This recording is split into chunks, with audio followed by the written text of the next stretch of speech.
unstoppable widow defied her controlling sons. They never saw her revenge coming. Laura Matthews stared at the legal documents scattered across her kitchen table, her hands trembling not from grief, but from rage. Dennis had forged her signature. Brandon had emptied her savings account. For 18 months, her own sons had been stealing her husband's life insurance money while she mourned. The funeral casseroles were barely cold when they started their plan, but they had no idea what their helpless mother was capable of. Let me take you back to the beginning to show you how a woman everyone thought was broken discovered she was actually unstoppable. Laura Matthews had always been the kind of woman people trusted instinctively. For 30 years, she'd commanded classrooms and school board meetings with the same gentle authority that made her beloved by students and parents alike. At 63, her silver hair was always perfectly styled, her cardigans pressed, her voice soft but carrying that unmistakable tone that made even the most unruly third grader stop fidgeting and pay attention. She was the woman neighbors called when they needed someone reliable to water plants during vacation or pick up mail when they were away. She organized meal trains for families in crisis, remembered every birthday and anniversary in her thick address book, and could mediate playground disputes with the wisdom of Solomon and the patience of a saint. But grief had changed everything in ways that went far deeper than anyone could see. When her husband Robert died of cancer after a brutal 18-month battle, Laura retreated from the world she'd once navigated with such confidence. The woman who had managed million-dollar school budgets now let her sons handle her finances temporarily. The leader who had mediated countless parent-teacher conferences now sat silently while Dennis and Brandon made decisions for her own good. Her daily life had shrunk to a predictable, colorless routine. Morning coffee in Robert's favorite ceramic mug, the one with the chip on the handle that he'd refused to let her throw away. Tending the roses he'd planted along the back fence, their blooms somehow less vibrant without his hands to guide them. Sorting through sympathy cards she couldn't bear to throw away, each one a reminder of the life that had ended and the future that felt impossible to imagine. The house felt too big, too quiet, filled with 35 years of shared memories that now felt like ghosts following her from room to room. She'd wake each morning with that familiar punch of grief, that split second of forgetting before reality crashed back in like a physical blow to her chest. Robert was gone. She was alone. And somehow she had to figure out how to be a person instead of half of a partnership. Dennis, her eldest at 38, visited twice a week with his serious face and manila folders full of documents she didn't understand. A financial advisor at a ACE, prestigious firm downtown, he spoke in numbers and investment terms that made Laura's head spin like she was trying to decode a foreign language. His voice would take on that patient, slightly condescending tone she remembered from his teenage years when he'd explain technology to her. "Mom, you don't need to worry about these details," he'd say, patting her shoulder the way you might comfort a confused child. "That's what you have sons for. Let me handle the complicated stuff while you focus on taking care of yourself." Brandon, 35 and recently laid off from his marketing job, came by more often, always needing something. Gas money to get to job interviews, help with his mortgage payment until unemployment kicked in, a loan for his daughter Emily's school supplies because his ex-wife wasn't being reasonable about expenses. Each request came with that hangdog expression that had worked on her since he was 7 years old and trying to explain why the neighbor's window was broken and his baseball was in their living room. Laura found herself saying yes to everything, grateful that her sons still needed her for something. Anything. At least when they visited, the house felt less like a mausoleum and more like a home where people actually lived. Her friend Janet Bowman had been trying to draw Laura back into the world with the persistent gentleness of someone who'd known her for 15 years and refused to give up on her. They'd taught at the same elementary school, sharing lunch duties and parent conference horror stories, and the particular exhaustion that came from shepherding other people's children through their formative years. Janet knew the Laura who used to challenge school board members twice her age, who fought for arts funding when others wanted to cut it, who never backed down from protecting her students, even when it meant going toe-to-toe with angry parents or bureaucratic administrators who cared more about test scores than actual learning. "Laura, honey, you're disappearing," Janet had warned during one of their weekly coffee dates at the little cafe near the old school. "I watch you getting smaller every day, like you're trying to take up less space in the world. Robert wouldn't want this for you. He'd want you to live, not just exist." But Laura couldn't imagine being that woman again. That woman had existed in partnership as half of a team that had conquered every challenge together. Robert had been her sounding board, her voice of reason, her source of courage when difficult decisions needed to be made. Alone, she felt like a paper doll, fragile, one-dimensional, likely to tear if handled too roughly. If you've ever felt overwhelmed by grief and trusted the wrong people to help, share a heart emoji in the comments. You're not alone in this journey. She'd given Dennis her financial power of attorney just until I feel more like myself, and let Brandon move back into his childhood bedroom just until he gets back on his feet. Both arrangements were supposed to be temporary, but as months passed, they began to feel permanent in a way that made Laura increasingly uncomfortable without being able to articulate why. The cracks in her new normal had been subtle at first, easy to dismiss or rationalize away. Dennis dismissing her questions about her bank statements with a wave of his hand and a reminder that she'd asked him to handle these things. Brandon's defensive anger when she asked about the missing family photos from the living room walls, claiming he was getting them reframed as a surprise, but they'd been gone for months. The way they exchanged glances when she talked about maybe taking that watercolor art class she'd always wanted to try, or visiting her sister in Oregon like she and Robert had planned to do after his retirement. Quick looks that seemed to say, "See? She's not thinking clearly.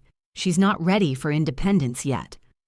Laura had started having coffee with Carol Fowler, a financial planner Robert had mentioned before his death, initially just to understand her new reality as a widow. She needed to know what her financial picture looked like, what her options were, how long her money would last if she lived another 20 or 30 years. Carol's office was warm and professional, filled with plants that actually looked healthy, and certificates that spoke of competence and genuine care for her clients. During their first meeting, Carol had asked gentle but pointed questions about Laura's assets, her monthly expenses, her long-term plans for the future.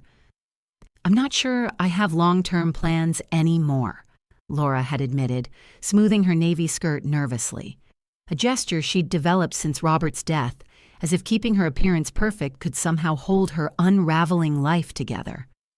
"My sons are handling everything now. I just want to make sure Robert's life insurance money lasts, you know? He worked so hard to provide for us. Even when he was sick, he was worried about leaving me with enough to be comfortable." Carol had nodded understandingly, but Laura caught something in her expression, a flicker of concern that was quickly masked by professional warmth.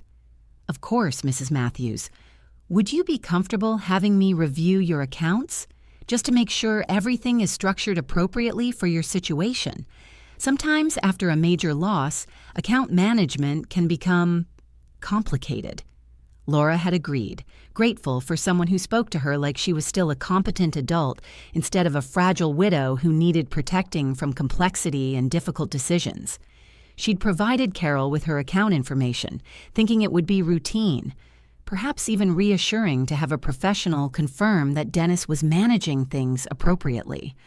She never imagined it would lead to this moment, sitting at her kitchen table at 11 o'clock on a Tuesday night, staring at evidence of her son's systematic betrayal, feeling something she hadn't experienced in 18 months.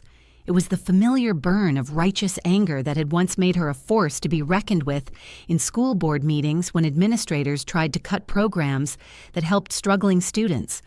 The feeling was both foreign and familiar, like rediscovering a strength she'd forgotten she possessed.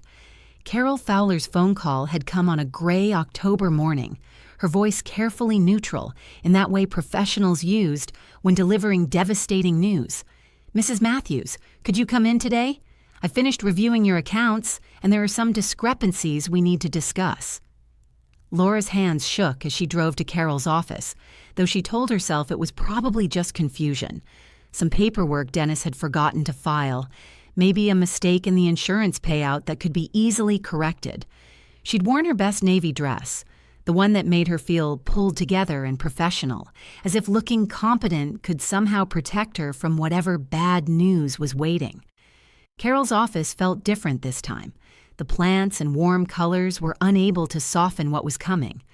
Carol spread documents across her desk with the precision of a surgeon, each paper a piece of evidence Laura didn't yet understand, but could sense was going to change everything. "Mrs. Matthews, your husband's life insurance policy paid out $800,000 18 months ago. According to these statements, your current liquid assets total approximately $125,000. Carol's voice was gentle but unflinching. "Can you help me understand what happened to the difference?" Laura stared at the numbers, her principal's mind trying to work through the mathematics while her heart rejected what it implied. The missing money represented years of Robert's careful planning, decades of sacrifice and saving, his final gift to ensure she could live with dignity and security. Dennis said there were taxes, estate fees, medical bills from Robert's treatment that insurance didn't cover. Her voice sounded small and uncertain, even to herself. Carol slid another document across the desk. "These are the actual estate expenses. Total legitimate costs were approximately $95,000. Mrs. Matthews, I need to ask you directly. Did you authorize any large withdrawals or investments in the past 18 months? The question hung in the air like smoke from a fire she couldn't yet see, but could definitely smell. Laura's throat felt tight as she examined her own signature on document after document, signatures that looked like hers but felt foreign, like someone had traced her handwriting while she wasn't paying attention.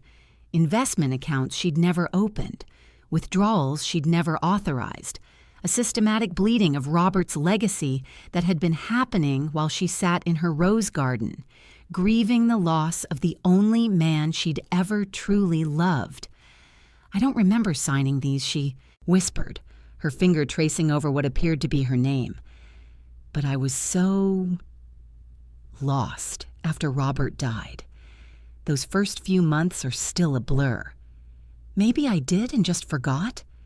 Carol's expression grew stern, not harsh, but determined in a way that reminded Laura of how she used to look when she was about to fight for a student everyone else had given up on. "Mrs. Matthews, I need you to look at me. You are not losing your mind. You did not authorize these transactions. What I'm seeing here is financial elder abuse, and it appears to be coming from inside your family." The words hit Laura like cold water, shocking her system back to alertness. Financial abuse. Her sons.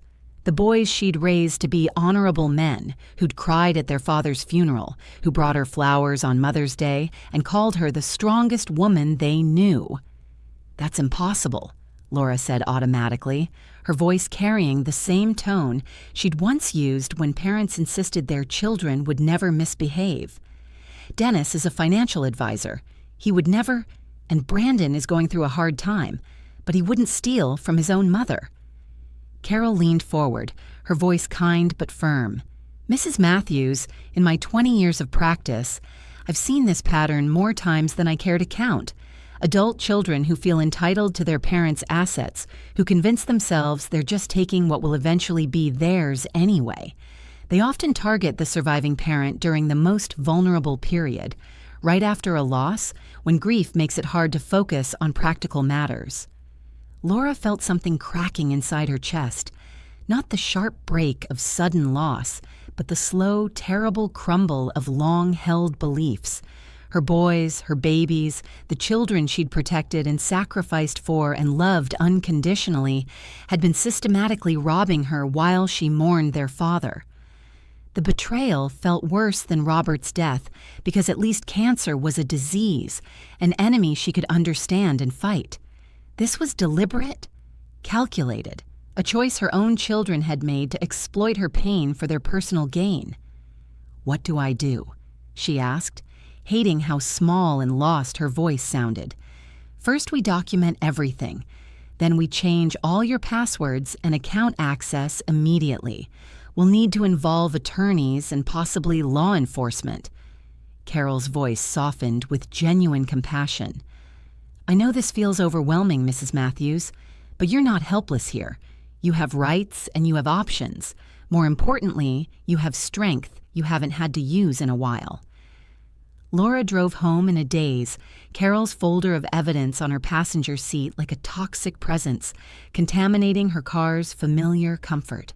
She pulled into her driveway and sat for 10 minutes, staring at the house she'd called home for 3 decades. The garden Robert had planted, now slightly overgrown because she couldn't bear to change anything he'd touched.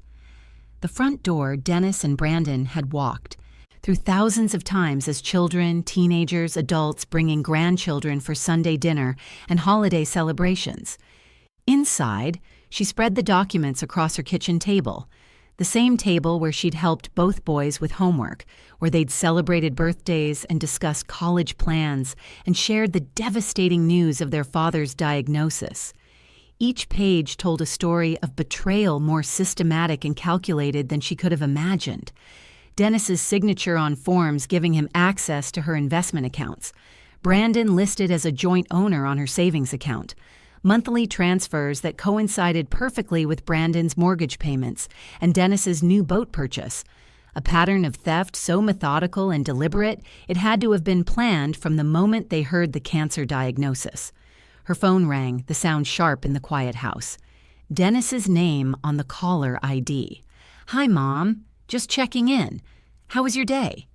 Laura stared at the forged signatures, hearing her son's voice as if from a great distance. For 18 months, she'd been grateful for his attention, his concern, his willingness to handle the complicated financial matters she supposedly couldn't understand. "Fine," she managed, her voice steadier than she felt.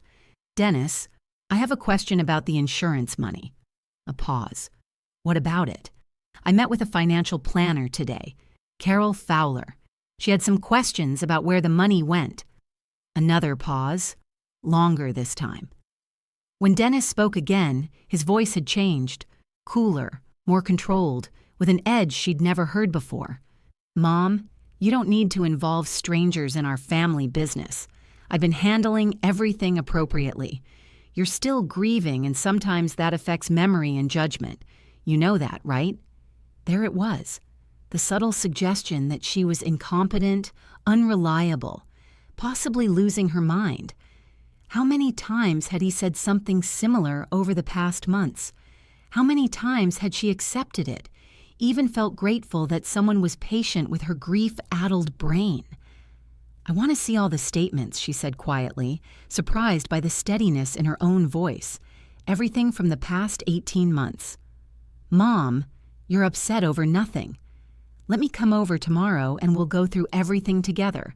Don't let some financial advisor who doesn't know our family plant ideas in your head." After hanging up, Laura sat in her kitchen as darkness fell outside, staring at evidence of her son's betrayal and feeling something she hadn't experienced in 18 months. It was the cold, focused clarity that had once made her formidable in parent conferences and budget meetings. The feeling of knowing exactly what needed to be done, even when doing it would be difficult and painful. Her boys had made a critical mistake. They'd assumed grief had made her permanently weak, that the woman who'd once faced down school board bullies and problem parents had died with her husband. But sitting there, surrounded by proof of their crimes, Laura felt that woman stirring back to life. Older now, scarred by loss, but far from finished. And for the first time since Robert's death, she felt something that might have been hope. Chapter 2. Dennis arrived the next morning with coffee and pastries from Laura's favorite bakery, his smile warm and familiar. He'd always been the thoughtful one, remembering small preferences and bringing little gifts that showed he cared. For a moment, seeing him in her kitchen with his father's warm brown eyes and gentle manner, Laura almost doubted what she'd learned the day before. The evidence felt surreal in the morning light, like a nightmare that might dissipate with enough coffee and normal conversation. "Mom, you look tired. Are you sleeping okay?" He settled across from her at the table, the same spot where he'd sat as a boy asking for help with algebra homework, his expression full of familiar concern. "This financial planner thing has you worried, doesn't it?" Laura had prepared for this conversation through a sleepless night, rehearsing words that felt foreign in her mouth. Confrontation had never come naturally to her. She'd been the peacemaker, the one who smoothed over conflicts rather than creating them. But as she looked at her eldest son's concerned face, Carol's words echoed in her mind. "You are not helpless here. Dennis, I need to understand what happened to the insurance money." She kept her voice level, drawing on 30 years of addressing difficult situations with parents who became defensive when their children misbehaved. "Carol showed me documents that don't make sense to me." Dennis's expression shifted almost imperceptibly, the kind of micro change Laura had learned to read in decades of working with children who were hiding something. His shoulders straightened slightly, his smile became more fixed, and something that might have been fear flickered behind his eyes. "Mom, Carol Fowler doesn't know our family situation. She doesn't understand that Dad had wishes about how he wanted his money handled. She's an outsider, trying to create problems where none exist." "What wishes?" Laura asked, her teacher's instincts kicking in.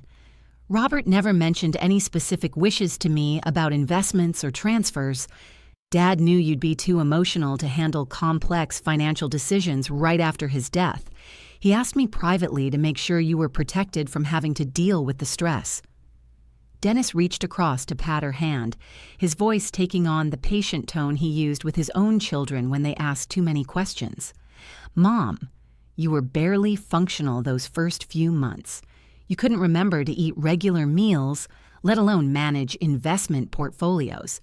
The words stung because they contained enough truth to be convincing. Laura had been lost in grief, had struggled with basic tasks, had been grateful when Dennis offered to handle the financial complexities that felt overwhelming in her fragile state. But grief and incompetence weren't the same thing, and even in her darkest moments, she'd never authorized anyone to forge her signature. "I want to see the documents Robert supposedly signed," she said quietly, "and I want access to all the account statements." Dennis's patience began to fray around the edges, like fabric starting to tear under too much pressure. "Mom, you're letting a stranger manipulate you into doubting your own family. This is exactly what Dad was worried about, that someone might try to take advantage of your vulnerability. Show me the statements, Dennis. I don't carry around account statements in my briefcase, Mom. This is ridiculous." He stood up abruptly, his coffee forgotten, his professional composure cracking. "I've spent the last 18 months managing your finances for free, making sure you had everything you needed, protecting you from stress and complicated decisions. And now you're accusing me of what? Stealing from you." Laura felt a familiar urge to apologize, to smooth over the tension, to choose peace over confrontation. It was the same impulse that had kept her quiet during school board meetings when she disagreed with decisions, the same instinct that had made her defer to Robert's preferences, even when she had different ideas about vacation destinations or home improvements. But this time, Robert wasn't here to defer to. This time, the only person who could protect her was herself. "I'm not accusing you of anything," she said, standing to meet his eyes directly. "I'm asking for information about my own money. That's not unreasonable." Dennis's face flushed red, and for a moment she saw him not as her successful professional son, but as the angry teenager who'd once thrown a tantrum when she'd grounded him for lying about where he'd been on a Friday night. "Fine, I'll bring the statements by tomorrow. But I want you to know how hurtful this is, Mom. After everything I've done to take care of you, to have you question my integrity because some financial advisor filled your head with suspicions." He left without saying goodbye, the front door closing with more force than necessary. Laura stood in her kitchen, her heart pounding with an emotion she couldn't quite name. It wasn't the familiar guilt she'd expected to feel after upsetting her son. Instead, she felt strangely energized, as if some sleeping part of herself had suddenly awakened from a long hibernation. Her phone rang an hour later, Brandon's name on the display. "Mom, Dennis called me. He's really upset. What's going on with this financial advisor thing?" Laura had forgotten how quickly news traveled between her sons, how they'd always formed a united front when they felt threatened by parental authority. Even as children, they'd covered for each other's mistakes and shared strategies for managing their parents' reactions to bad grades or broken rules. "Brandon, I need to understand what happened to your father's insurance money. Dennis says he has statements that will explain everything."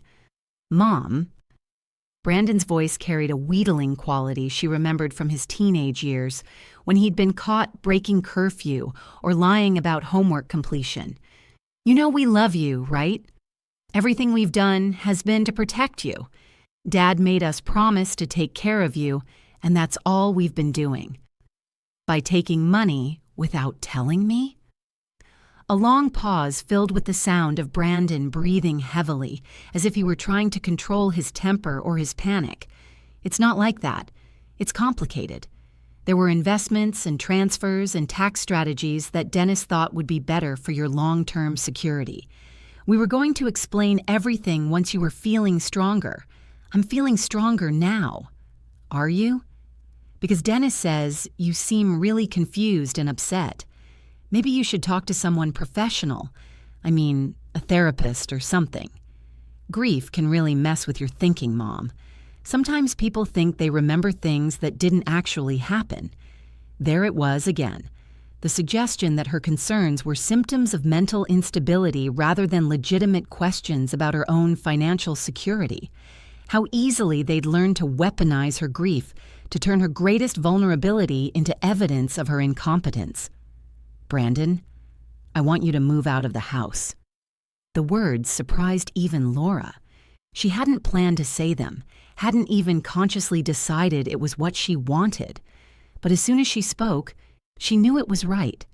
Having Brandon living in his childhood bedroom had made her feel like she was still responsible for taking care of him, still required to put his needs before her own well-being. "What? Mom, you can't be serious. I'm helping you maintain this place. Who's going to handle the yard work and repairs? You can't manage a house this size by yourself. I'll figure it out." "Mom, you're making a huge mistake. We're your family. We're the ones who care about you. Don't let some stranger turn you against your own sons."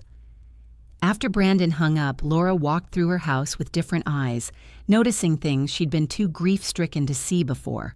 In the living room, she saw spaces where family photos used to hang, pictures Brandon had claimed he was getting reframed as a surprise, but had never returned.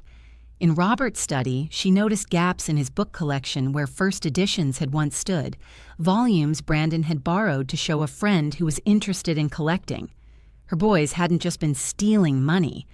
They'd been systematically removing anything of value from her home, apparently assuming she wouldn't notice or wouldn't have the strength to confront them if she did. That evening, Laura called Janet, needing to hear a friendly voice, someone who'd known her before grief made her question her own perceptions. "Honey, you sound different," Janet said immediately. "Stronger somehow. What's happened?" For the first time in 18 months, Laura told someone the complete truth about her situation. As she spoke, she heard her own voice gaining confidence, her teacher's authority returning with each detail she shared. "Laura," Janet said when she finished, "what you're describing is abuse. Financial abuse, emotional manipulation, and probably several crimes. You know that, right?" Laura did know. And for the first time since Robert's death, knowing something terrible didn't leave her feeling helpless. Instead, it left her feeling dangerous in the best possible way. Hit that subscribe button if you believe every woman deserves to know her own worth, no matter what age or stage of life she's in. Your support means everything to our community of strong women. Dennis didn't bring the statements the next day or the day after. When Laura called, his responses grew shorter and more evasive. "I'm having trouble accessing some of the older accounts," he claimed. "The systems have been updated, and it's taking time to retrieve everything. Can you just be patient while I sort this out?" Laura recognized the stalling tactics.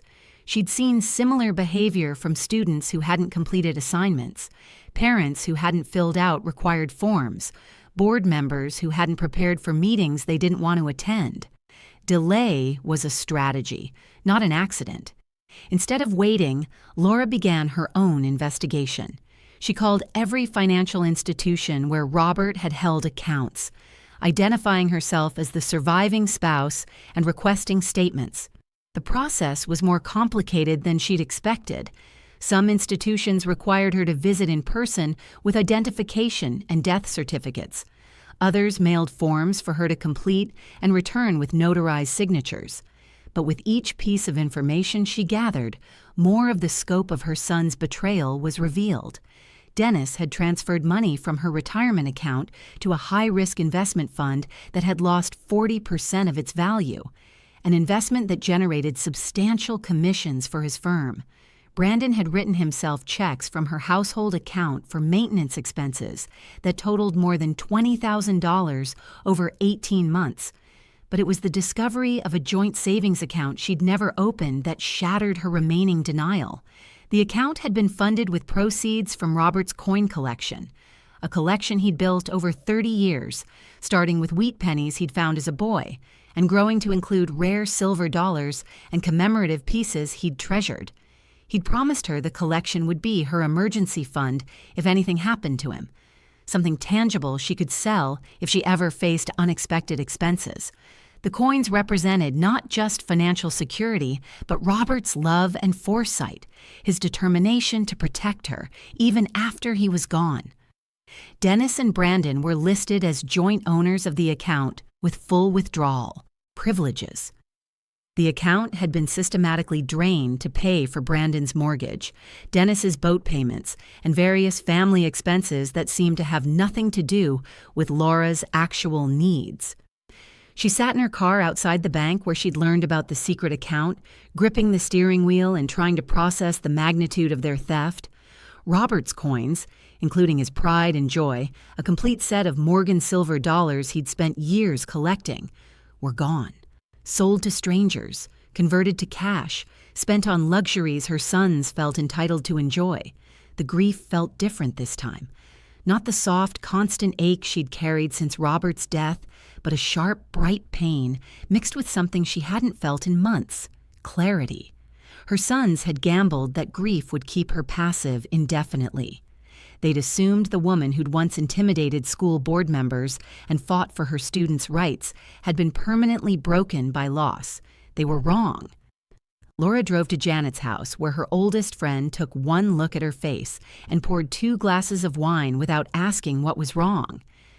"I need help," Laura said without preamble. "My sons have stolen over $500,000 from me, and I don't know how to fight back without destroying my family." Janet listened without interrupting as Laura detailed everything she'd discovered. When Laura finished, Janet was quiet for a long moment, swirling wine in her glass and studying her friend's face. "Laura, honey, they already destroyed your family when they decided to steal from you. You're just deciding whether to pretend it didn't happen or to hold them accountable. But they're my children. I raised them to be better than this. You did raise them better. They chose to ignore everything you taught them about integrity and respect." Janet leaned forward, her voice intense with conviction. "Laura, you are not responsible for their choices, but you are responsible for your own response to those choices." That night, Laura couldn't sleep. She walked through her house, seeing it with new eyes, not as a shrine to her life with Robert, but as a space she needed to reclaim as her own. In Robert's study, she sat at his desk and opened the leather journal he'd encouraged her to keep during his illness. She'd stopped writing after his death, unable to bear putting her grief into words that made it feel more real and permanent. Now she picked up his favorite pen and began documenting everything she'd learned about her son's theft. Each transaction, each forged signature, each lie they'd told her about protecting her finances. The writing felt good, purposeful and clarifying, like preparing lesson plans or board presentations had once felt. As she wrote, Laura began to remember who she'd been before grief made her small and fearful. She remembered the woman who'd stood up to the superintendent when he tried to cut funding for special needs students, the woman who'd organized parent boycotts when the school board proposed eliminating music programs, the woman who'd never backed down from a fight when something important was at stake. The next morning, she called Carol Fowler with a decision that felt both terrifying and inevitable. "I want to pursue legal action," Laura said without preamble. "I want to recover every penny they stole, and I want them to face consequences for what they've done." Carol's voice was warm with approval. "I was hoping you'd reach that conclusion. I've been researching attorneys who specialize in elder financial abuse cases. There's a woman named Olivia Lee who has an excellent reputation for these situations. Would you like me to arrange an introduction?" Olivia Lee's office was in a sleek downtown building, her conference room lined with law books and framed certificates that spoke of competence and success. She was younger than Laura had expected, perhaps 40, with sharp eyes and the kind of confident bearing Laura remembered having once upon a time, before grief taught her to question her own judgment. "Mrs. Matthews, I've reviewed the documents Carol sent me. What your sons have done isn't just morally wrong, it's criminal. Forgery, fraud, elder abuse, possibly embezzlement depending on how the power of attorney was structured." Olivia's voice was matter-of-fact, professional, without the gentle cushioning Laura had grown accustomed to from people who thought she needed protecting from harsh realities. "The question is, how far are you prepared to go to recover your assets and hold them accountable?" Laura thought of Robert's coin collection, sold to pay for Dennis's boat. She thought of the investment account Brandon had raided to cover his mortgage. She thought of 18 months of being told she was too fragile, too confused, too grief-stricken to understand her own finances. "As far as necessary," she said, and heard the steel in her own voice that she'd thought was lost forever. Olivia smiled, not a comforting smile, but the kind of smile that suggested she was very good at her job and enjoyed it when clients were ready to fight. "Then let's discuss your options. Civil recovery is almost certain given the documentation we have. Criminal charges are possible, though that would be up to the district attorney. The question is whether you're prepared for the emotional cost of pursuing this fully." "What do you mean?" "I mean, your sons aren't going to quietly accept responsibility and pay you back. They're going to fight. They're going to claim you're mentally incompetent, that they had your permission, that they were protecting your interests. They may try to have you declared incapacitated to avoid facing consequences for their actions." Laura felt a chill of fear, but underneath it, something stronger. The fierce protectiveness she'd once felt for students who were being bullied, employees who were being treated unfairly, causes that were worth fighting for. "They can try," she said, quietly, "but I'm not the helpless widow they think I am." That afternoon, Laura did something she hadn't done since Robert's death. She put on her best suit, styled her hair with the precision of someone preparing for battle, and applied makeup with steady hands. Then she drove to Dennis's office, armed with documents and a determination she'd forgotten she possessed. His secretary looked surprised to see her, recognizing her from family photos on Dennis's desk, but not expecting an unannounced visit. "Mrs. Matthews, Dennis didn't mention you were coming by today." "It's a surprise," Laura said, using the warm voice that had once convinced reluctant parents to attend school conferences they'd been avoiding. "Could you tell him his mother is here to discuss some financial matters?" When Dennis emerged from his office, his face went through a series of expressions: surprise, confusion, and something that might have been fear when he saw the folder in her hands and the determined set of her shoulders. "Mom, what are you doing here? I told you I'd bring those statements by when I had time to organize them properly." Laura looked around the reception area, noting the other clients and staff members within earshot. She'd chosen this location deliberately, knowing Dennis would be less likely to lose his temper or dismiss her concerns in front of his professional colleagues. "Dennis, I need to speak with you privately. It's about the money you and Brandon stole from me." Her voice wasn't raised, but it carried clearly in the quiet space. Dennis's face went pale, then flushed red with embarrassment and anger. "Mom, you can't. We should discuss this at home. We should discuss it now, unless you'd prefer to wait until my attorney contacts you directly." For the first time since Robert's death, Laura saw fear in her son's eyes. Not concern for her well-being, but genuine fear of consequences for his actions. She realized in that moment that she'd found something she'd lost in grief: her power. She was no longer the helpless widow who could be managed and manipulated. She was Laura Matthews, former principal, former school board member, former force to be reckoned with, and she was ready to reclaim everything that had been taken from her. Dennis's office door closed behind them with a soft click that sounded like a trap being sprung. Laura had been in this space before, had admired the diplomas on the walls, the family photos on his desk, the view of the city skyline that spoke of professional success. Now she saw it differently. These trappings of respectability had been purchased, at least in part, with money stolen from her. "Mom, you're embarrassing me in front of my colleagues," Dennis began, but Laura cut him off with a gesture that would have been familiar to any student who'd ever tested her patience in a classroom setting. "Dennis, I've spent the last week gathering evidence of what you and Brandon have done. Forged signatures, unauthorized transfers, secret accounts, over $500,000 stolen from your grieving mother." She kept her voice level, professional, drawing on decades of experience, delivering difficult news to parents who didn't want to hear it. "I'm here to give you one opportunity to make this right before I pursue legal action." Dennis sat heavily behind his desk, his hands shaking slightly as he shuffled papers that didn't need organizing.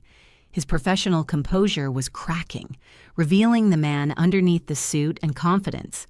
"Mom, you don't understand how complex estate management is. Everything I did was to protect your assets, to make sure you had long-term security. The markets are unpredictable, and you needed someone with expertise to, by investing my retirement money in high-risk funds that lost 40% of their value, funds that generated substantial commissions for your firm." The question hung in the air like an accusation that couldn't be deflected or rationalized away. Dennis's face cycled through expressions: denial, calculation, something that might have been shame if he were capable of feeling it. "Those investments were sound when I made them.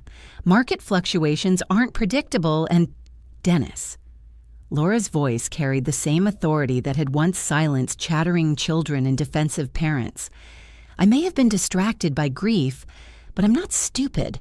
I know what a conflict of interest looks like. I know what embezzlement looks like. And I know what lies look like." For a moment, her son's professional mask slipped entirely. She saw him as he truly was. Not the successful financial advisor, not the concerned eldest son, but a middle-aged man who'd gotten caught stealing and was desperately calculating his options for escape or damage control. "What do you want?" he asked quietly, his voice stripped of its usual confidence. "I want every penny returned. I want you and Brandon to remove yourselves from all my accounts immediately.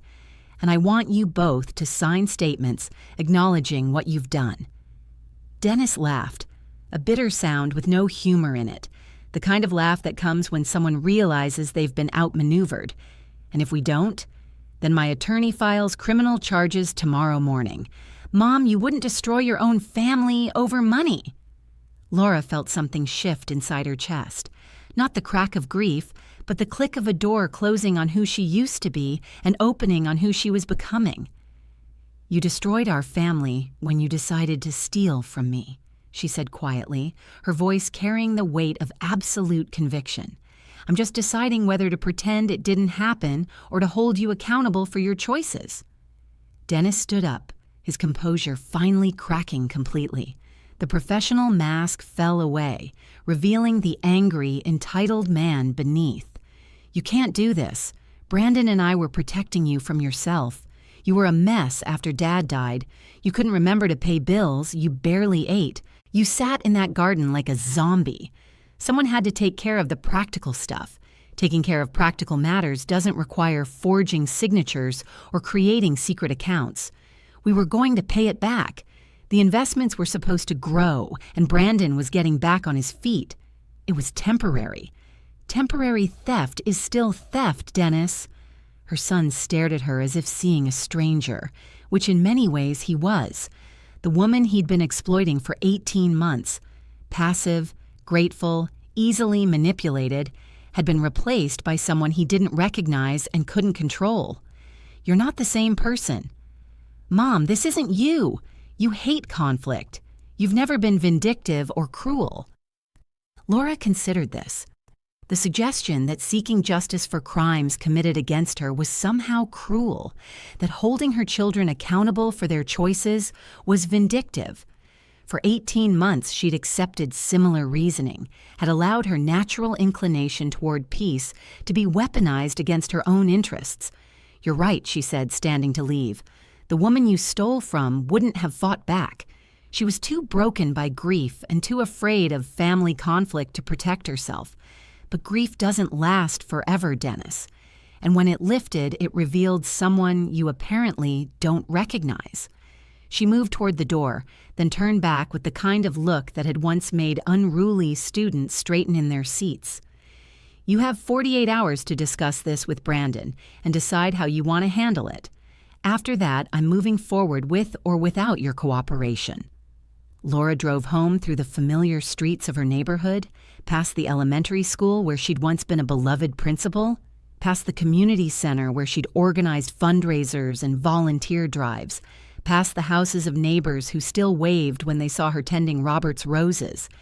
Everything looked the same, but she felt fundamentally different, not just from the grieving widow she'd been for 18 months, but from the woman she'd been before Robert's death. That woman had been strong, yes, but her strength had been tempered by the desire to keep peace, to smooth over conflicts, to find compromises that kept everyone comfortable. This new woman, this woman forged by loss and betrayal and the necessity of self-protection, had discovered something sharper and more uncompromising. She'd learned that sometimes love meant saying no, that sometimes protecting yourself required hurting people you cared about, and that sometimes the most loving thing you could do was refuse to enable destructive behavior. At home, she found Brandon waiting in her kitchen, his key still working because she hadn't yet had the locks changed, an oversight she mentally added to her growing list of security measures that needed immediate attention. He looked haggard, younger than his 35 years, like the boy who used to hide in his room when he'd done something wrong and was waiting for the inevitable consequences. "Mom," Dennis told me what happened at his office. "We need to talk." "Yes, we do." Laura set her purse on the counter and faced her younger son directly. "I want you out of this house by the weekend. Mom, please. I know this looks bad, but you have to understand. We weren't trying to hurt you. Everything we did was because we love you and want to protect you." Laura studied Brandon's face, looking for the child she'd raised to be honest and compassionate. Where was the boy who'd cried when he accidentally stepped on a spider? Where was the teenager who'd stood up to bullies picking on smaller kids at school? "Brandon, if you loved me, you wouldn't have stolen from me. If you wanted to protect me, you wouldn't have forged my signature. If you cared about my well-being, you wouldn't have spent 18 months lying to my face while you raided my accounts. It wasn't supposed to happen like this. I was going to pay it back as soon as I got another job. The mortgage stuff was just temporary. The mortgage payments came from money your father saved for my security. The boat payments, the investment commissions, the cash withdrawals, all of it came from assets your father worked his entire life to build for my protection." Laura's voice remained steady, but she felt tears threatening. You turned his love for me into your personal ATM machine. Brandon's face crumpled, and for a moment he looked exactly like the child he'd once been. Vulnerable, ashamed, desperately seeking forgiveness for mistakes that felt too big to fix. Mom, I'm sorry. I'm so sorry. I never meant for it to go this far. I just needed help, and Dennis said you'd never notice. And then it became this whole thing that got out of control. For a moment, Laura felt her resolve waver. This was her baby, the child who'd run to her with scraped knees and broken hearts, who'd called her his best friend well into his teenage years. The maternal instinct to comfort and forgive rose up like muscle memory, stronger than logic or self-preservation. But then she remembered Carol's words. In my 20 years of practice, I've seen this pattern more times than I care to count.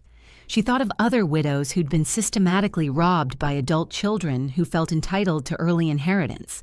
She thought of Robert's coin collection, sold to pay for Brandon's mortgage, while she grieved the loss of the man who'd spent 30 years building that collection with love and patience.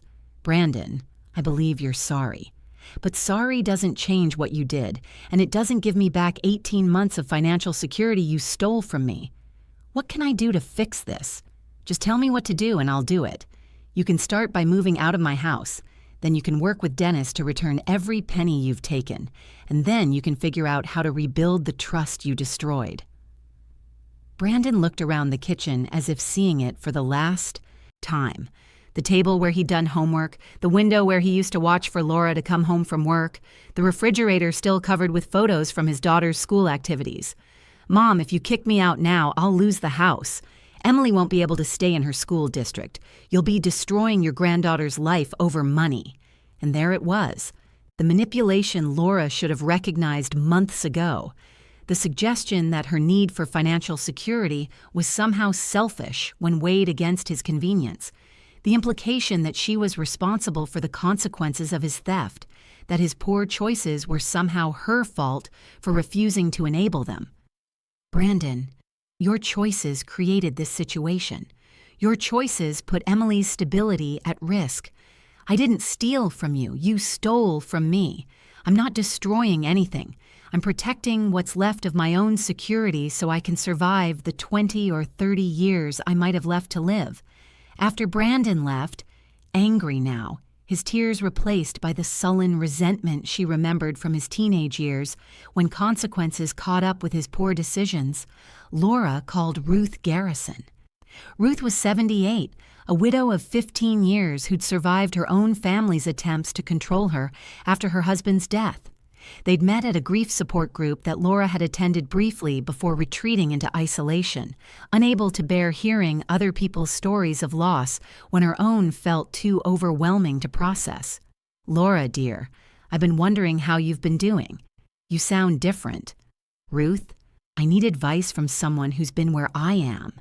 My sons have been stealing from me and I'm fighting back, but they're making me feel like I'm the one doing something wrong. Ruth was quiet for a long moment, and Laura could almost hear her thinking, processing the implications of what she'd just learned.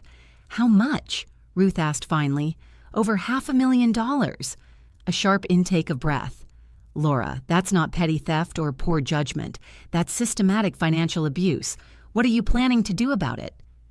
Laura explained her meeting with Olivia Lee, her ultimatum to Dennis, her decision to evict Brandon from her house.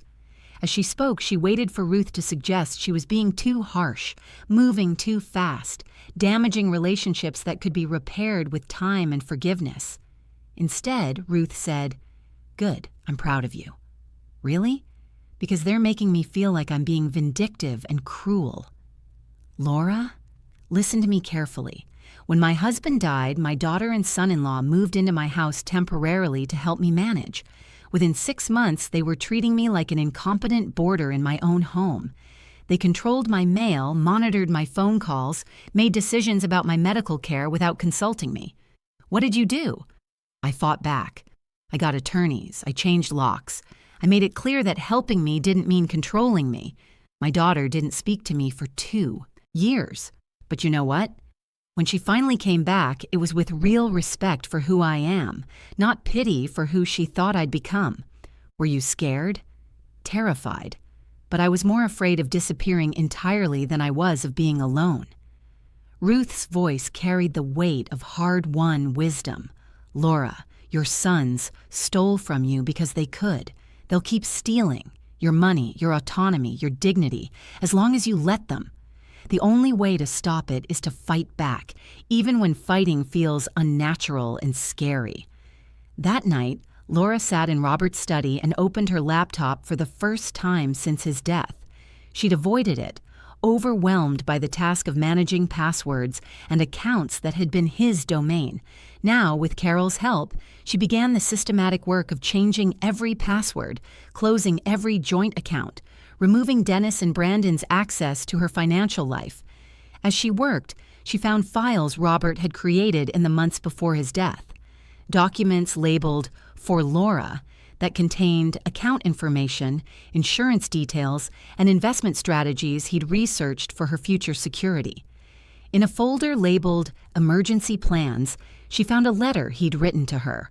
"My dearest Laura," it began, "If you're reading this, I'm gone, and you're trying to figure out how to manage without me. First, know that you are stronger and more capable than you think. You handled million-dollar school budgets and managed difficult people for 30 years. Don't let anyone, not the boys, not well-meaning friends, not financial advisors, convince you that grief has made you incompetent." Laura read with tears streaming down her face as Robert's familiar voice continued. "I know our sons love you, but love doesn't always translate to good judgment. If anyone tries to take control of your finances for your own good, resist. You know your own mind, your own needs, your own values.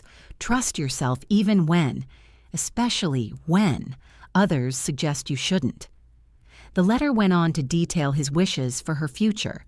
Travel she'd always dreamed of, hobbies she'd set aside during their years of raising children and building careers, the possibility of romance if she found someone who deserved her. At the end, he'd written, "Don't let anyone make you smaller than you are. The woman I married was a force of nature. She's still in there, waiting for the right moment to emerge." Laura closed the laptop and sat in the quiet study, surrounded by Robert's books and papers and the lingering scent of his cologne. For 18 months, she'd thought grief had made her weak. Now she understood it had simply made her dormant, like seeds waiting for the right conditions to grow again. If this story is touching your heart, please share it with someone who needs to hear that it's never too late to reclaim your power. And don't forget to subscribe for more stories of courage and resilience. The woman who'd fought for students' rights, who'd challenged superintendents, and school board bullies, who'd organized communities and led changes. That woman hadn't died with Robert. She'd just been sleeping, recovering from loss, gathering strength for whatever came next. Tomorrow, she would meet with Olivia Lee to discuss legal strategies. This weekend, she would change the locks and reclaim her house as her own space. Monday morning, she would call the district attorney's office to discuss criminal charges. But tonight, she would mourn, not just for Robert, but for the version of herself she'd been before she learned what her own children were capable of. That innocent trust, that assumption of family loyalty was gone forever. In its place was something harder, but more honest. The knowledge that loving someone didn't mean accepting their abuse, and that protecting herself wasn't selfish. It was survival. Chapter 3. But Laura's boys weren't finished. They had one more card to play, and it was the most devastating move they could have made. The letter arrived on a Tuesday morning, delivered by a process server who looked embarrassed to be standing on Laura's front porch with official documents that would change everything. Inside the manila envelope was a petition for guardianship, filed by Dennis Matthews on behalf of his mentally incompetent mother, Laura Matthews, who was allegedly suffering from severe depression, cognitive decline, and inability to manage her financial affairs. Laura read the document twice, her hand steady but her heart pounding like a drum in her chest. Dennis was asking the court to declare her mentally incapacitated and grant him legal authority over her person and property. The petition cited her irrational accusations against family members, her paranoid behavior regarding financial matters, and her recent erratic decision-making as evidence of her declining mental state. He'd moved faster than she'd anticipated and more ruthlessly than she'd thought possible. Instead of returning her stolen money, he was trying to have her declared incompetent so he could steal the rest legally, with the full blessing of the court system. Laura sat at her kitchen table, staring at the papers that could potentially strip away every right she'd fought to reclaim. In 6 weeks, she would face a judge who would decide whether she was competent to manage her own life. If Dennis succeeded, she would become a legal ward, her financial decisions subject to his approval, her living situation controlled by his preferences, her autonomy dissolved by a court order that would treat her like a child. The phone began ringing within hours. Janet, Ruth, Carol, all having received calls from Dennis or Brandon about Laura's concerning mental state. Each conversation followed the same pattern: expressions of concern, gentle questions about her decision-making, careful probes about whether she was really okay living alone in that big house. "Laura? Honey," Dennis called me. Janet said during her visit that, "Afternoon," her voice carrying the kind of worried tone usually reserved for discussing terminal diagnoses. "He's worried about you. He says you've been making accusations that don't make sense, talking about lawyers and criminal charges. He thinks grief might be affecting your judgment." Laura felt a chill of recognition. This was how it happened. How competent adults found themselves declared incapacitated by family members who wanted control. Dennis was systematically contacting everyone in her support network, planting seeds of doubt about her mental state, creating a narrative of decline that would support his petition. It was brilliant in its way, diabolical, but brilliant. "Janet, do I seem mentally incompetent to you?" Her friend studied her carefully, taking in Laura's appearance, her coherent speech, her organized thoughts. "No, you seem different. Harder, maybe. More willing to fight, but not incompetent. Then why are you questioning my judgment about my own sons?" Janet was quiet for a long moment, her coffee growing cold as she struggled with the implications of what Laura was asking. Because it's easier to believe you're sick than to believe Dennis and Brandon are criminals. That evening, alone in her house with the guardianship petition spread across her kitchen table, Laura faced the possibility that she might lose everything. Not to theft this time, but to a legal system that could declare her too mentally fragile to protect herself. The irony was bitter. She'd found her strength again, reclaimed her voice, discovered her power to fight back, and now that very fighting spirit was being used as evidence of her mental instability. She called Olivia Lee, who listened grimly to the details of Dennis's petition. "This is a common tactic," Olivia explained, her voice carrying the weariness of someone who'd seen this pattern too many times. When adult children are caught stealing from elderly parents, they often try to flip the narrative by claiming the parent is mentally incompetent. It's easier than facing criminal charges. Can he win? It's possible. Judges are naturally cautious about elderly plaintiffs, especially when family members express concern about mental capacity. We'll need comprehensive psychological evaluations, character witnesses, evidence of your competence and decision-making ability. What if he wins? Then he becomes your legal guardian, with authority over your finances, medical decisions, and living arrangements. Essentially, you would lose the right to make your own choices. After hanging up, Laura walked through her house, touching familiar objects and trying to imagine losing the right to live here, to make her own decisions, to exist as an autonomous adult. The thought filled her with a panic she hadn't experienced even in the darkest days after Robert's death. She found herself in Robert's study, holding the letter he'd written for her to find. "Don't let anyone make you smaller than you are," he'd written. The woman I married was a force of nature. But what if that force of nature was judged to be mere delusion? What if her strength was interpreted as instability, her refusal to be victimized seen as evidence of paranoia. Laura spent that night researching guardianship law, reading horror stories of competent adults who'd lost their rights to family members who claimed to be acting in their best interests. She learned about elderly people forced into nursing homes against their will, about life savings spent on care that primarily benefited the guardians, about adults who died as legal wards, having never regained control over their own lives. The next morning brought more challenges.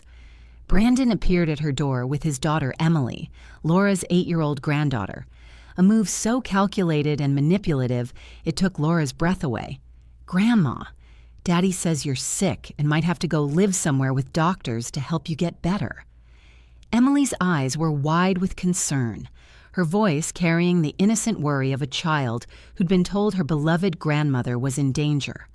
"Are you okay?" Laura looked at her granddaughter. Robert's legacy, the child she'd hoped to help raise and guide through life, and saw how easily her sons were willing to weaponize even Emily's love to manipulate the situation. "I'm fine, sweetheart. I'm just having a disagreement with Daddy and Uncle Dennis about some grown-up things." Brandon stepped forward, his voice gentle but his eyes hard with calculation. "Mom, Emily misses you. We all miss the way things used to be. If you just apologize to Dennis and agree to let us help you manage things, we can all be a family again. Apologize for what? For discovering that you stole $500,000 from me? Mom, please." Not in front of Emily. But Emily was already looking confused, her young mind trying to process the tension between the adults she loved. Laura realized that even if she won the guardianship battle, the family relationships she'd treasured were already destroyed beyond repair. Her granddaughter would grow up hearing stories about her crazy grandmother who turned against her own sons over money. That night, Laura sat in her garden among Robert's roses, watching the sun set over the neighborhood where she'd lived for 30 years. For the first time since discovering her son's theft, she wondered if the fight was worth it. Maybe it would be easier to let Dennis win, to accept being managed and controlled, to live out her remaining years as a legal ward who wasn't expected to make difficult decisions or protect herself from people who claimed to love her. She thought about the school board meetings where she'd stood alone against popular but wrong decisions. She remembered the times she'd fought for students with learning disabilities, when others wanted to write them off as hopeless. She recalled the parent conferences where she delivered difficult truths about children's behavior, because honesty, not comfort, was what the situation required. In each case, doing the right thing had been harder than accepting the easy wrong, but she'd done it anyway because someone had to, because truth mattered more than peace, because protecting the vulnerable was worth the cost of making enemies. Now she was the vulnerable one, and the only person who could protect her was herself. Laura went inside and called Olivia Lee. "I want to fight this with everything we have," she said, her voice carrying the determination that had once made school board bullies back down. "I want psychological evaluations, character witnesses, expert testimony, whatever it takes to prove I'm competent to manage my own life." "Won't be easy," Olivia warned. "Dennis will paint you as a paranoid, vindictive woman who's making false accusations against loving sons who were trying to help her. Then I'll prove that love doesn't excuse theft and help doesn't require stealing." Laura's voice was steady, determined. "I'd rather lose fighting for my rights than win by surrendering them." The guardianship hearing was scheduled for a gray October morning in a windowless courtroom that smelled of old coffee and institutional cleaning products. Laura arrived early wearing her best navy suit and carrying a leather folder containing 18 months of evidence.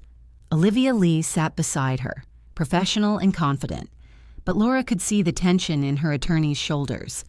This was the battle that would determine everything, not just her financial future, but her right to exist as an autonomous human being. Across the aisle, Dennis sat with his lawyer, a silver-haired man in an expensive suit who specialized in elder law. Brandon was there too, looking uncomfortable, but resolved. Laura searched their faces for any trace of the boys she'd raised, but found only strangers wearing familiar features. Judge Patricia Hawkins was a woman in her 50s with steel gray hair and the weary expression of someone who'd seen too many families destroy themselves in courtrooms. She reviewed the petition with the same methodical attention Laura remembered bringing to student assessments, thorough, fair, but with an awareness that someone's life hung in the balance. "Mr. Matthews," the judge addressed Dennis, "you're petitioning the court to declare your mother mentally incompetent and grant you guardianship over her person and property. Please present your case." Dennis's attorney stood, his voice smooth and practiced, polished by years of convincing judges to trust his client's version of events. "Your Honor, Mrs. Laura Matthews is a 63-year-old widow who has been exhibiting concerning behavior since her husband's death 18 months ago. She's made wild accusations against her devoted sons, claiming they've stolen money that was properly managed for her benefit. She's hired attorneys to pursue frivolous legal action against family members who were trying to protect her interests." Laura listened as the attorney painted her as a grieving widow whose judgment had been compromised by loss and isolation. He presented documentation of her withdrawal from social activities, testimony from neighbors who'd noticed her odd behavior, and statements from Dennis and Brandon about their deep concern for their mother's mental state. "Your Honor, Mrs. Matthews requires the protection of a legal guardian who can ensure she receives appropriate care and prevent her from making decisions that could harm her financial security or family relationships."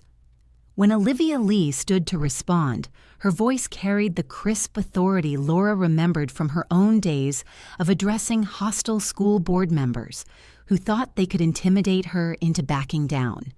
"Your Honor, what Mr. Matthews describes as concerning behavior is actually a competent woman discovering that her adult children have systematically stolen over $500,000 from her accounts. Mrs. Matthews has comprehensive documentation of forged signatures, unauthorized transfers, and fraudulent investment activities. Her response to this theft hasn't been irrational. It's been measured, appropriate, and legally sound.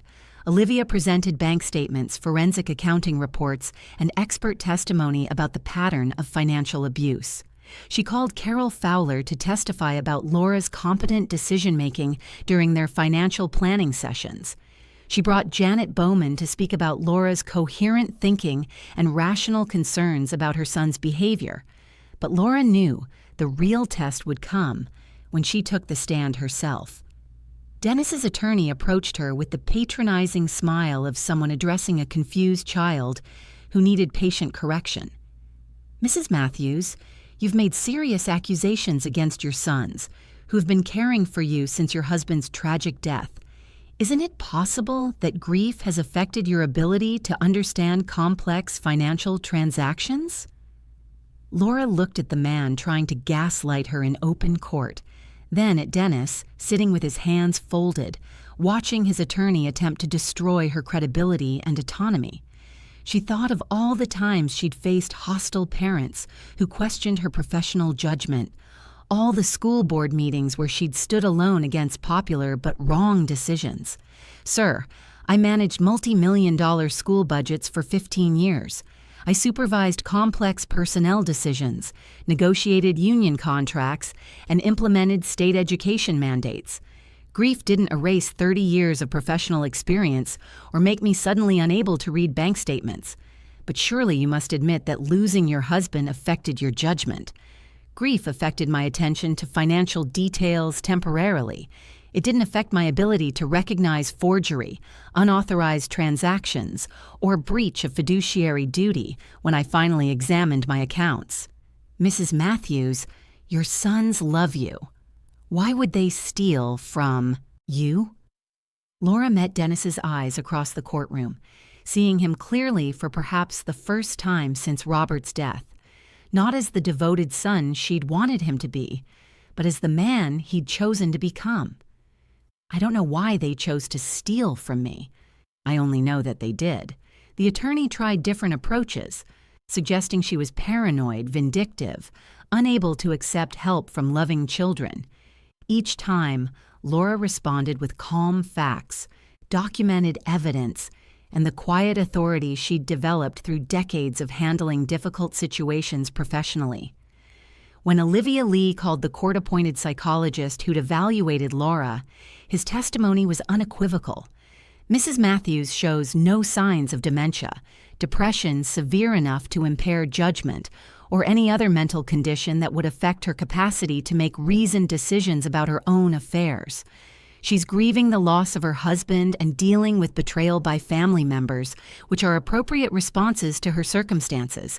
But the moment that changed everything came when Dennis himself took the stand. Under Olivia's cross-examination, his carefully constructed narrative began to crumble like a house of cards in a strong wind. Yes, he'd moved money without his mother's explicit permission, but only to protect her from making poor decisions. Yes, he'd signed her name to documents, but she'd been too upset to handle the details. Yes, he'd invested her retirement money in high-commission funds at his own firm, but the investments were appropriate for someone in her situation. "Mr. Matthews," Olivia pressed, "did you disclose to your mother that these investments would generate substantial commissions for you personally?" A pause that stretched too long. She wouldn't have understood the complexities. "That's not what I asked. Did you disclose the conflict of interest?" "No, but did you tell her that her retirement money was being used to pay for your boat?" Another pause, longer this time, as Dennis realized he was trapped between admitting to theft and perjuring himself in open court. The boat was... That was a separate financial decision. Separate from what? From the money you took from her accounts to make the payments? Laura watched her son's face as he tried to justify the unjustifiable, to make theft sound like protection, to make exploitation sound like love. She realized she was seeing Dennis clearly for the first time, not as the devoted son she'd wanted him to be, but as the man he'd chosen to become when he thought no one would hold him accountable. Judge Hawkins had been taking notes throughout the testimony, her expression growing more stern as the scope of the financial abuse became clear. When both sides finished presenting their cases, she looked directly at Laura with the kind of attention that suggested the next few moments would determine everything. "Mrs. Matthews, do you understand the seriousness of the allegations you've made against your sons?" "Yes, Your Honor." "And do you understand that pursuing legal action against them will likely damage your family relationships permanently?" Laura thought of Emily, her granddaughter, who would grow up hearing some version of this story.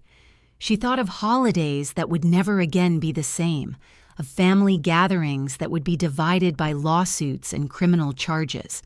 She thought of the dreams she'd once had about being a beloved grandmother, surrounded by children and grandchildren who respected her wisdom and cherished her stories. All of that was already gone, stolen along with her money by sons who'd counted on her choosing family peace over personal justice. "Your Honor, my family relationships were damaged when my sons decided to steal from me. I'm simply deciding whether to pretend it didn't happen or to hold them accountable for their choices."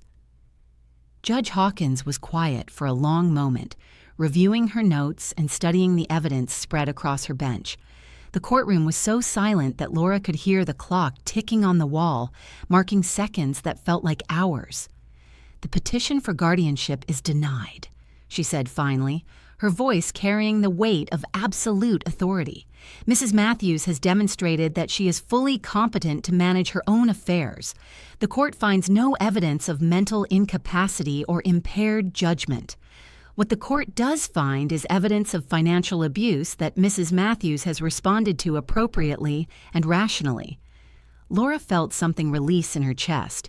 Not relief, exactly, but recognition. She had fought for herself and won.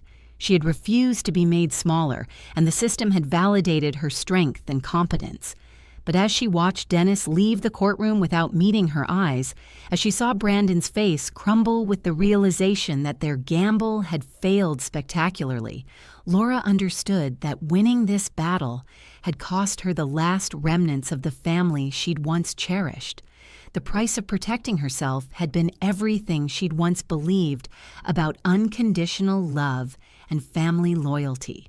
She was free to control her own life, but she would control it alone, or so she thought.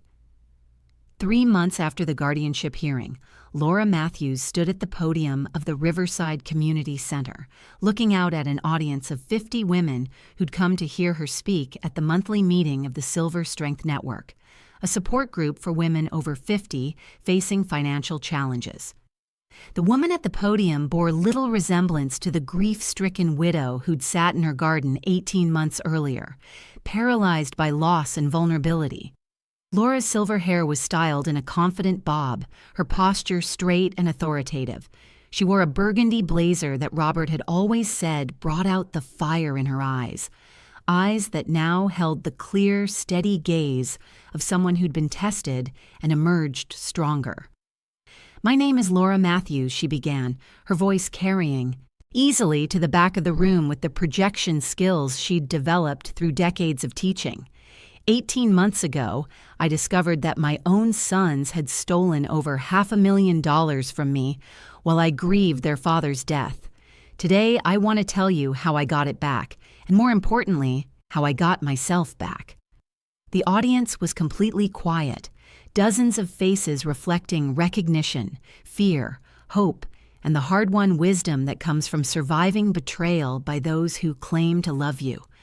Laura told her story without sentiment or self-pity.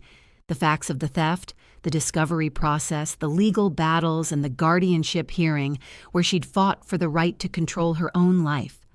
She spoke about the fear of family conflict, the shame of admitting vulnerability, and the terrible moment of choosing justice over peace. "My sons claimed they were protecting me," she said, her voice growing stronger with each word. "They told everyone I was too fragile to handle my own affairs, too grief-stricken to make rational decisions. They convinced my neighbors, my friends, even myself for a while, that I needed their management rather than their respect." An older woman in the front row nodded, tears streaming down her face. Laura recognized the expression, the relief of being seen and understood by someone who'd walked the same path. But here's what I learned. Being vulnerable doesn't make you incompetent. Being trusting doesn't make you stupid. Being loving doesn't mean accepting abuse. Laura's voice carried the authority of hard-won experience. And fighting for yourself isn't selfish. It's survival. After her formal presentation, Laura fielded questions with the same patience she'd once brought to parent-teacher conferences. A woman whose daughter had taken control of her Social Security checks. Another whose son had moved into her house and refused to leave. A widow whose financial advisor was charging excessive fees for minimal services. Each story was different in its details, but identical in its core. Capable adults being treated as incompetent by people who claim to have their best interests at heart. "What I want you to understand," Laura said to the group, "is that your age doesn't make you helpless. Your grief doesn't make you incompetent. And your desire for family peace doesn't obligate you to accept theft or abuse." After the meeting, women lined up to speak with her privately. They shared bank statements, legal documents, and stories of financial manipulation that echoed her own experience. Laura found herself automatically slipping into the role she'd perfected over decades of education, listening, analyzing problems, offering practical solutions. Ruth Garrison approached as the crowd thinned, her face glowing with pride. "Laura, I'm proud of who you've become, but I have to ask, was it worth it? Getting your money back, I mean, considering what it cost you." Laura considered the question seriously. Dennis and Brandon had both faced criminal charges for financial elder abuse. Dennis had plea bargained to avoid jail time, but lost his professional license and paid substantial fines. Brandon had been sentenced to community service and ordered to make restitution. Both had lost their access to Emily, whose mother had decided that men who stole from their own mother couldn't be trusted around her daughter. The family Laura had cherished for 35 years no longer existed. Holidays were spent with friends rather than children. Her refrigerator no longer displayed Emily's artwork. The future she'd imagined as a beloved grandmother, surrounded by grateful family, was gone forever. But as she looked around the community center at women who'd found the courage to seek help, at faces that reflected hope instead of resignation, Laura knew her answer. Ruth, I lost the family I thought I had when I discovered they were stealing from me. But I found something else. I found myself. The woman I was before marriage, before motherhood, before I learned to make myself smaller to keep others comfortable. And that's enough? Laura smiled, and it was the first genuinely joyful expression she'd worn since Robert's death. It's not just enough, it's everything. That evening, Laura sat in Robert's study, now simply her study, working on plans for the foundation she was establishing in his memory. The Robert Matthews Educational Fund would provide financial literacy programs for women facing major life transitions, widowhood, divorce, retirement, or other circumstances that left them vulnerable to financial exploitation. Carol Fowler had agreed to serve on the board, bringing her expertise in financial planning for women. Olivia Lee had volunteered her legal services for women who needed help fighting financial abuse. Ruth Garrison was developing support group curricula based on her own experiences. They'd already received their first grant application from a woman whose story mirrored Laura's so closely it could have been written by the same hand. A widow whose stepchildren were systematically draining her accounts while claiming to help her manage her affairs. Laura approved the grant and scheduled a meeting with the applicant for the following week. As she worked, she felt Robert's presence not as the crushing weight of grief, but as a warm acknowledgement of work well done. She'd honored his memory, not by remaining the helpless widow her sons could exploit, but by becoming the force of nature he'd always known her to be. She'd protected not just herself, but countless other women who would benefit from the resources and support her experience had made possible. The phone rang. Janet calling with news about the latest developments in a mutual friend's struggle with an exploitative daughter-in-law. As Laura listened and offered advice, she realized this was her life now, not the family gatherings and grandmother role she'd once envisioned, but something perhaps more important, a voice for women who'd been silenced, a resource for those who'd been abandoned, a proof of possibility for anyone who'd been told they were too old, too fragile, or too damaged to fight for themselves. Laura Matthews had discovered that being unstoppable wasn't about avoiding pain or conflict. It was about refusing to let that pain and conflict make you smaller than you were meant to be. 2 years after the guardianship hearing, Laura Matthews received an unexpected visitor. She was in her garden, tending the roses Robert had planted and the new herbs she'd added, when she looked up to see Emily standing at the garden gate. Her granddaughter was 10 now, taller and more serious than Laura remembered, but with the same bright eyes that had always reminded her of Robert. Behind Emily stood a woman Laura didn't recognize. 30s, professional bearing, kind face marked by cautious uncertainty. Grandma Laura? Emily's voice was tentative, as if she wasn't sure of her welcome. Laura set down her gardening tools and walked to the gate, her heart pounding with a mixture of joy and wariness. "Emily, sweetheart, how are you?" "I'm okay. This is my mom's friend, Miss Jennifer. She's a lawyer, too, like the ones you had to get when Daddy and Uncle Dennis were in trouble." The woman, Jennifer, stepped forward. "Mrs. Matthews, I'm Jennifer Brooks. I represent Emily's mother in her divorce proceedings. Emily has been asking to see you for months, and when she learned I was handling cases involving financial abuse, she asked if I could help arrange this meeting." Laura knelt to Emily's level, studying her granddaughter's face for signs of the confusion or resentment she'd feared would be there. Instead, she saw curiosity and something that might have been admiration. "Emily, What did your parents tell you about what happened between us?" Emily glanced at Jennifer, who nodded encouragingly. "Daddy said you got sick and started believing things that weren't true about him and Uncle Dennis. But Mom's friend Sarah used to work at your old school, and she said you were the smartest principal they ever had, and that you never believed anything that wasn't true." Laura felt tears threatening. "What do you think happened?" "I think Daddy and Uncle Dennis did something wrong with your money, and instead of saying sorry and fixing it, they tried to make everyone think you were the one with problems." Emily's voice grew stronger as she spoke. "Ms. Jennifer says that happens a lot to grandmas and that it's really wrong." "It is really wrong," Laura agreed, "but it's also really hard to fight back when the people who hurt you are people you love. Were you scared?" Laura considered the question seriously, giving Emily the honesty she deserved. "Very scared. I was scared of losing my family, scared of being alone, scared that people would think I was mean for holding your daddy accountable for his choices.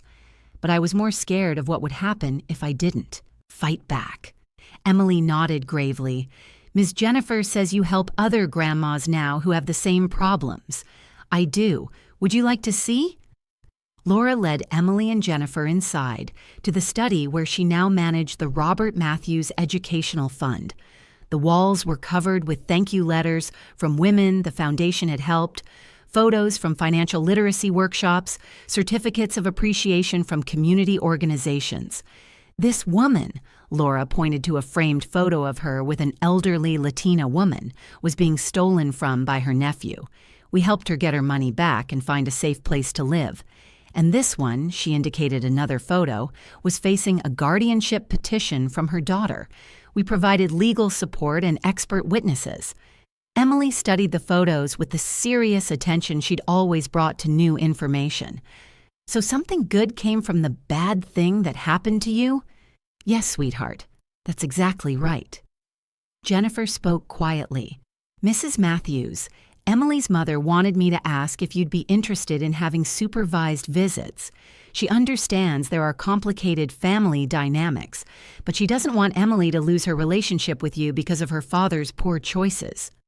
Laura looked at her granddaughter, Robert's legacy, the child she'd thought she'd lost forever, when she chose justice over family peace. "I would love that more than anything. Can you teach me about the money stuff?" Emily asked, "so nobody can ever steal from me?" Laura laughed, the first truly carefree sound she'd made in 2 years. "Emily, I will teach you everything I know about protecting yourself, standing up for what's right, and never letting anyone make you smaller than you are.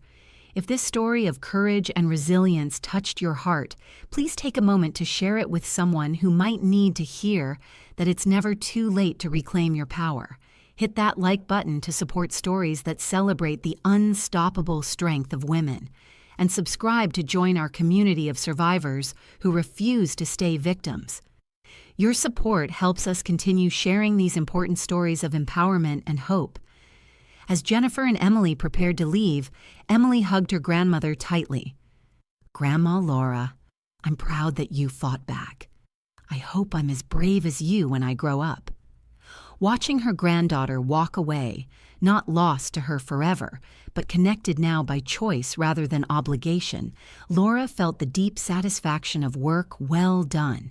She'd paid a terrible price for her refusal to remain a victim, but in the currency that mattered most, she'd emerged immeasurably wealthy. She was no longer the woman who'd accommodated others at the expense of herself, who'd chosen peace over justice, who'd believed that love meant accepting abuse. She was Laura Matthews, educator, advocate, protector of the vulnerable, proof that being unstoppable had nothing to do with avoiding difficulty and everything to do with refusing to let that difficulty define your limitations. The woman Robert had married, the force of nature he'd recognized and cherished, had not only survived loss and betrayal, she'd used that experience to become someone even stronger, a woman who knew her own worth and had learned to fight for it no matter who opposed her. In her garden that evening, surrounded by roses that bloomed despite storms and herbs that grew stronger when challenged, Laura Matthews understood that being unstoppable wasn't a destination. It was a choice she made every day, the choice to value herself enough to protect what mattered, to speak truth even when it was uncomfortable, and to refuse to let anyone else define her worth or limitations. The future stretched ahead, not as the family-centered retirement she'd once envisioned, but as something perhaps more meaningful, a life dedicated to ensuring that other women would never have to choose between family peace and personal survival, because they would have the knowledge, support, and courage to demand both. Laura Matthews had learned that sometimes the most loving thing you can do, for yourself and for those who come after you, is to refuse to be the kind of victim that makes everyone else comfortable. In choosing to be unstoppable, she'd not only saved herself, she'd lit a path for others to follow. And that, she realized as she watched the sun set over her reclaimed life, was the most beautiful revenge of all.